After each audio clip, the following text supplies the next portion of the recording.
7 episode për lotet e Tiranës, ku fituesit e tenderave janë përcaktuar ose direkt nga Belinda Balluku, sipas negociatave paraprake me biznesmenet e lidhur me të, e në disa raste, sipas përgjimeve, rezultose ndarja e tortës 450 milion euro të Unazës është bërë sipas urdhrave dhe dakordësisë së këtyre bizneseve me Edi Ramën. Për këtë flet ky se ka rënë dakord me Ramën. E dyta, pse ja ke bërë për 3 vite?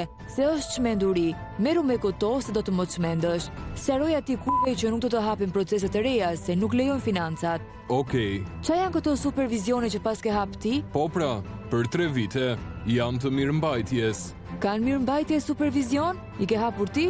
E po një do ta marr ky super K, se ja ka premtuar roja. Po BB i kishte një të madhe.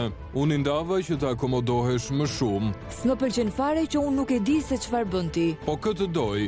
Jo këtë do, jo. Të vi në Ministrinë e Infrastrukturës dhe Energjisë.